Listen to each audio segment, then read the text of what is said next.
Hey, Taylor, talk to me, will you? Hello? Oh.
going to call the Board of Adjustment meeting to order. Let the record show that there are 3 of the 5 regular members present and 2 alternates today. I'd ask you to look at the minutes and ask for a motion to approve.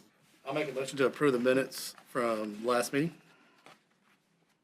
I had one question, and it was on the adjournment. I'm not sure I was the one that did that. Can't get the page turned. There we go. It says adjournment, Vice Chair. I made that. I don't know if I made that. I think. We don't have audio from the last meeting. That was my fault because Chris was not here, so I did the recording, and we only have video and no audio. Pretty sure it was Monty that did that. For the planning board meeting or the Board of board Adjustment. adjustment? Monty wouldn't have made the motion. Well, it says on the, It's in front of me. it says Chair Monty asked if there was a motion to approve, and then it came to adjournment, and then it said that he asked if there was a motion for adjournment. Okay. He's saying that Monty would have made that motion, would have asked for it, Okay. because he would have been here as that. We will go back and check our notes, and we can correct that, and if y'all want, you could go ahead and approve the minutes with the corrections that we talked about. Okay. Friendly amendment to your. Yes, I'd like to make an adjustment to my motion. I'd like to make a motion to approve the minutes with the newly edited part for the adjournment to reflect that Chair Monty Tyson made the motion to ask for a motion for adjournment instead of Vice Chair John Waters. Wow, there's a lot of words. There we go. So that's my motion. Motion's on the table. Do I hear? Approve the motion. Aye. Aye. Aye. There we go. So no other business for the board today. We'll ask for a motion to adjourn. One leaves your chance. To adjourn? Steve did that. All in favor? Aye. Passes. Okay, you get the clanger. The clanger. All right, Gene, you ready? Ready? All right. All right. We're gonna call the planning board meeting to order, today, September 16th, 2025. Roll call, we have all but 2 members that are present and accounted for. Do you need me to say their names? All right. But Chris, do you want me to say Chris and Monty aren't here, but, okay. Great, there we go. So anyway, I'll ask the board to direct their attention to the minutes of the previous meeting and entertain a motion for approval. Make a motion to approve. Got a motion to approve. All in favor? Aye. All righty. Thank you, sir. We're going to now move to open the public hearing, and we're going to call the first case for today, which is the only one, which is ZTA-4-2025. Zoning text amendments to Chapter 153 Unified Development Ordinance. Okay. Gene, it is yours. I'm just gonna point out to y'all real quick, we're doing a new and improved format, so I'll be interested in feedback from y'all on how you liked it. We had some issues just with the person at American Legal that does our text amendments. I guess it can get confusing sometimes with that whole red line and highlight. So we thought it would be easier and less mistakes if we're like, here's the new version, and they can just replace the old with the new. So the first section is TID. This is transitional infill development. If you looked at the previous version, it's a little confusing and it doesn't really have clear standards. The lot size requirement was up to 10 acres. But when you think about infill development, that's really for smaller lots with existing infrastructure where you're just, oh, here's a vacant lot, something used to be here, it's gone, we could fill this with like townhomes. Examples of this would be Memorial Hall townhomes. That was a TID project. PRD starts at 2 acres. So instead of having this TID that was up to 10, we thought a better thing to do would make that up to 2 because you don't have to have a lot of common open space. It's really for getting creative with a small lot. So we would like to suggest that TID just goes to 2 acres from here on out, and PRD would take over on anything up to 2 acres. We did not make any changes to PRD, just to the TID. And then, Gene, sorry, I got confused. So you're going to have the TID take over after 2 acres and above, and then leave PRD for 2 acres and below? opposite. If I said it Okay. that way, I apologize. No, that's the TID, reason why I was like, I think I I'm got sorry. myself confused. transitional infill development is for smaller lots. Okay. Because it's infill development. Right. So that's gonna be up to 2 acres. And then planned residential already says that it starts at 2 acres. Oh, okay. So it's And just those are projects that you see where the neighborhoods go, the bigger projects, so anything 2 acres and above, because that zoning district requires you to have more open space, Mm-hmm. and those and that makes sense for larger. For smaller, it makes sense to have the smaller setbacks and Yeah. creative, use of your land. And, Um, and on that TID, just so I can understand too, that's a special use, like it's not out there already zoned land, you have to come and request that, just like. Zoning district. Okay. So you have to provide a site plan, you have to apply for your conditional rezoning. So all of those projects you would see. We just haven't had very many. And the purpose of it is to have the creativity to design projects that would meet the needs for kind of non-traditional. Well, it really, honestly, while that zoning district is allowed anywhere in the city, it's really more for like the inner city. Like you want it to be walkable, like these type projects where it's more units. You do have parking for your units, but you have a high density on a smaller lot. Okay, thank you. You're welcome. Any questions about any of the text? I'm not going to read through it because you've had it in your packets. Okay. The next one is pretty simple. We do not have many residential areas that allow for parks. And we don't have definitions for what a public park would be or a public recreation facility. So what we've done is we've taken Parks and Recs definition out of their portion of the ordinance. We would like to add them to the UDO's definitions of what those are, and then we want to add them into every residential district we have. So if the district allows for housing, we want it to allow for parks as well. What is currently zoning for parks? I would have to pull it up individually because it's really weird. Some residential will allow for a 1 acre park as long as it doesn't have a pool. Or some allow for a bigger one with a pool. And it just depends, not consistent through the ordinance. It's different in different parts of the ordinance. So we just kind of reached out and did some research on what other people are allowing. We talked to Andrew at the county. They allow parks in every residential district. And then our surrounding towns, most of those allow for parks in every residential district. And we couldn't really see a reason not to. Because it brings up value. Because anytime you have a park, there's no. You tell me. You're in real estate. Have you ever been in a situation where somebody's like, I don't want to live there because there's a park right there? Not R25 through R8. That's residential district. But once you get to RMF, RO, OI, it's kind of like killing a customer because you're taking away that tax money by putting a park there that's paid by the city. So that's the. So the only one on this list. The So 3 and then the 4. From an appraiser standpoint, you would have to mention that part being there. And some people would say, well, I think that's great, and some people would say that's not. Yeah.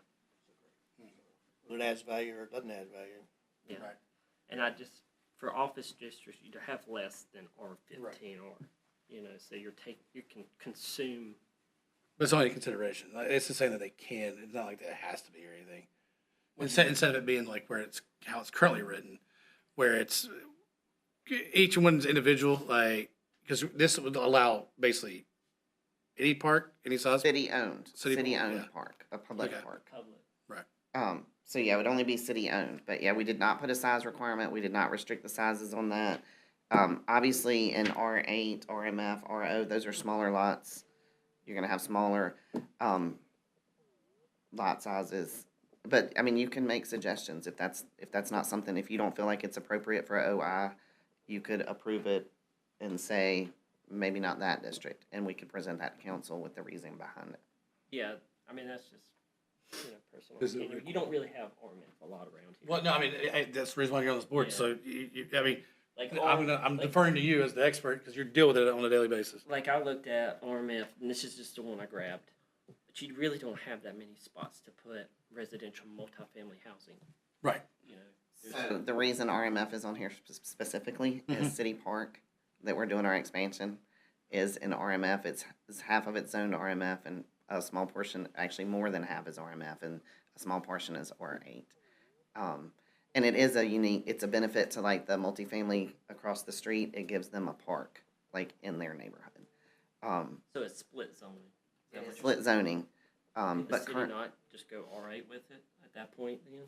I mean, we could rezone it to R8. And like if we go this route, it kind of then fits into it. Well, it not only does it fit this one, but it fits like the additional land we've purchased for First Federal Park. We've purchased additional land over by the farmer's market, so if we wanted to make those green spaces, it would be permitted uses and we wouldn't have to go through a rezoning process. What, and is there a difference, like, does it define it as, what is just a green space and what is a park? Because I mean, yeah, do we get into that, is there a delineation between those two? Is it like a certain size that, where it's just like the city owns a green space, but is it, if it's just green space the city owns, does it automatically become a park? No, it doesn't automatically become a park. It just says any publicly owned, leased, operated, or maintained property that is designated as a park by the city, including any adjacent parking areas, as well as the driveway, entranceway, or pedestrian walkway used by the public to access the public park or recreation facility.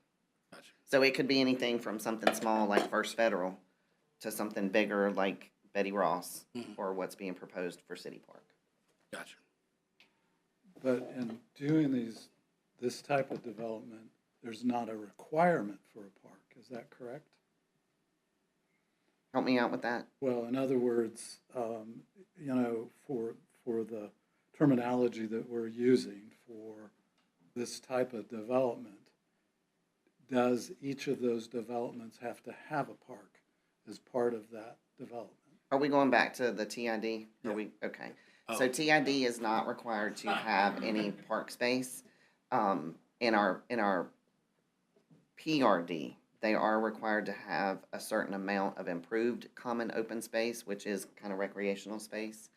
But this is not designed for developers. This is designed for the city, so that when we acquire land, if we want to put a park on it, we can put a park on it without coming through a rezoning. Okay, that helps me. Thank Yeah, you. this is not for developers. This is strictly, so the park section, this has nothing to do with the transitional infill development. That was before this. This is strictly city-owned property and parks. Okay, thank you. So can I ask my one question? Okay. That's the thing I care about now. I'll beat this horse. We are looking into it, and that's a Richie question. It's not a me question. He wants lights at Highland Park. Anybody who has kids wants lights at Highland Park. So we're not all like, trying to squish into this one little itty bitty area and having to park all down Highland. And, if you give them lights, all of a sudden we can play and practice up till 9 o'clock. And, it's not trying to cram everything within a 2-hour period. Well, it would be a public park would be a permitted use there. Right. It's just that it's whether or not that conditional use goes away. Wouldn't that be up to this board? I think it's up to state statute. We need to check into that. Because, if it's conditional, because you can remove it, a condition, can't you? Well, this board could not, city Okay. council. Right. City council, but not this board. But it would be a public hearing. Okay. Adjacent property owners would be Mhm. notified, signs would go up, that kind of process. I think that's what it would take to remove it. But it is something we're looking into. Yes, because it's something that's desperately needed. So going back to the zoning districts, if, for instance, we approve all this, the city would have right to buy commercial land and put a park where, at that point. The only commercial land that's listed would be OI. That's the only district I don't really consider residential office as much, because if you look at what's permitted in residential office, it's very limited. So the only truly office institutional would be the one that I consider to be more commercial, because and the reason is, and this is what our ordinance says, it doesn't have residential in the name. It does allow for single family and duplexes though, and which is why I included it, because there are residents allowed in that area. And we just felt like parks were beneficial to areas close to homes. But you are right that it does take away commercial space. Yeah. But we did not put any of the other commercial zoning districts in here.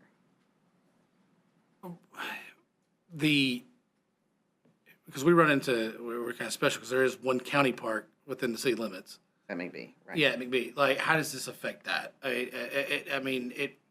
For what? Technically a publicly owned park. Okay, Because it's owned by the public. County land is still public Okay. park, so it would apply to them too.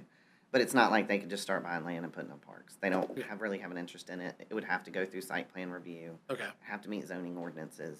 all right. It would not have to come to y'all, but if it's in a residential area.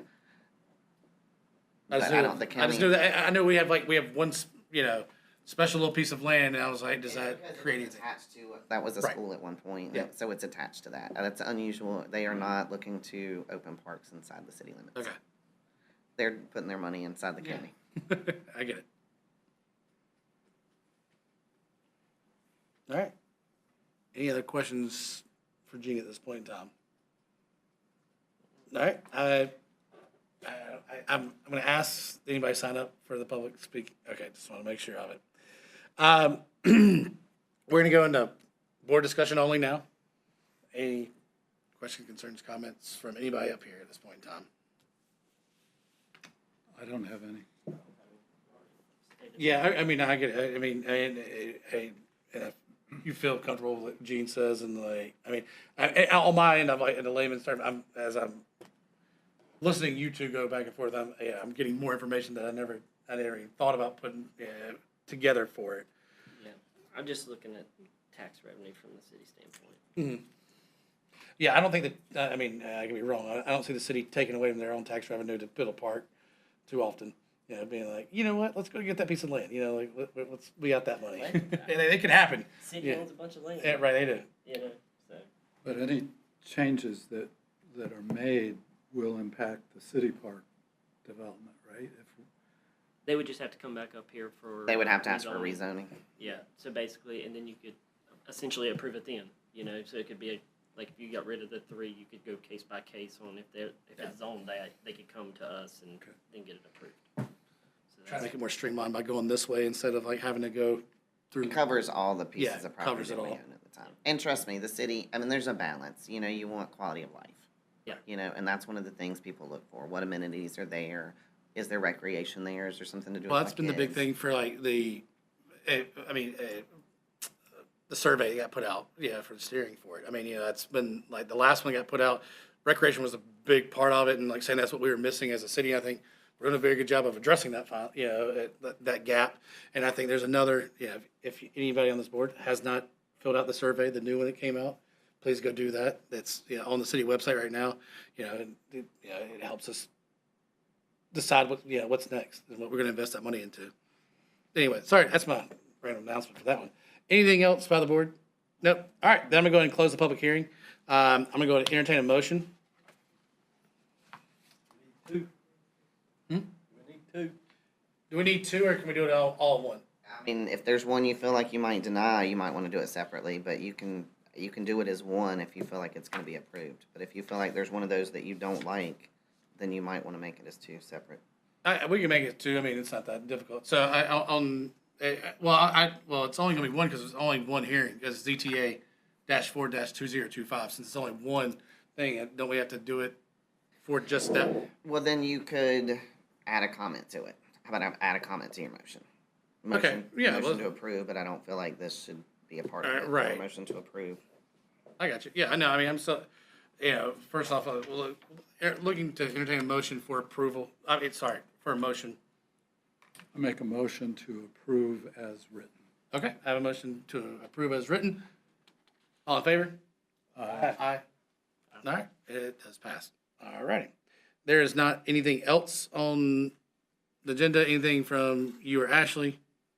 All right, great. Then I'll ask for a motion for adjournment. Adjourn. Motion adjourned. All in favor? Aye. We are adjourned.